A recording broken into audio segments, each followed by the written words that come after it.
না, আর তো পারি না, আর তো আপনারা লুকায় রাখতে পারি না। আপনি চলে যান, এই রাতের আন্ধারে আপনি এখান থেকে চলে যান।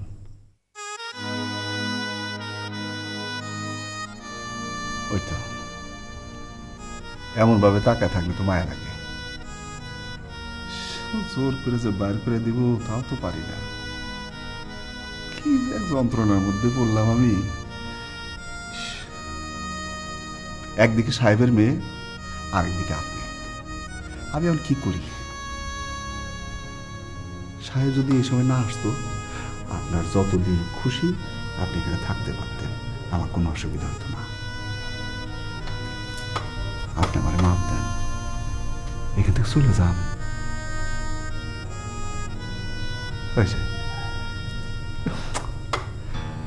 আমার কান্দে। আচ্ছা ঠিক আছে, ঠিক আছে, কাঁদেন না, শুয়ে পড়েন, শুয়ে পড়েন। আমার কপালে যা আছে তাই হবে, যান। সাহেব যদি আমার কাছ থেকে সরাই দেয় তাও শুয়ে যান, শুয়ে পড়েন, কাঁদেন না, যান। শোন,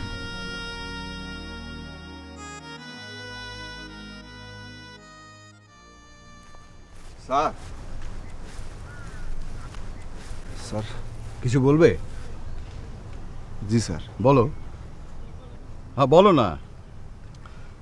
স্যার, স্যার আমি আপনাদের অনেক দিনের পুরানা কর্মচারী। হ্যাঁ, জীবনভর আপনি নেমুক খাইছি।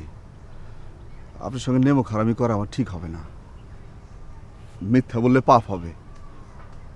যদিও একটা মিথ্যা সেদিন আমি বলছি, ভয়ে বলছি স্যার। তোমার কথার তো আমি কিছুই বুঝতে পারছি না। স্যার, বর্ষা আম্মা সেদিন মিথ্যা বলে নাই। সে আমার ঘরে একজনকে দেখছে।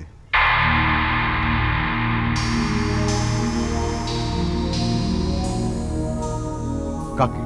কাকে দেখেছে? আমি তো জানি না স্যার, চিনি না স্যার। কি? জি স্যার, 10-12 দিন আগে সন্ধ্যাবেলায় বাগানবাড়ির বাইরের রাস্তার মধ্যে লোকটা বসে ছিল। ভদ্রলোকের ছেলে মনে হইল, গায়ে চাদর জড়া। আমি কাছে গেলাম, ফেল ফেল করে তাকায় থাকে, কোনো কথা বলে না। মানুষ দেখলে ভয় পায়।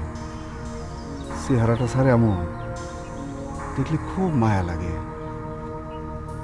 আমি স্যার তার আমার ঘরে লয়ে আসছি, আর যাইতে চায় না স্যার। বর্ষা আমায় তারই দেখছে। পরে অবশ্য আমি তারে অন্য জায়গায় সরাই রাখছি, লুকায় রাখছি। তো বর্ষা তাকে দেখে এমন হয়ে যাবে কেন? তা তো আমি বলতে পারবো না স্যার, এটা তো আমার কাছে রহস্য মনে হইতেছে।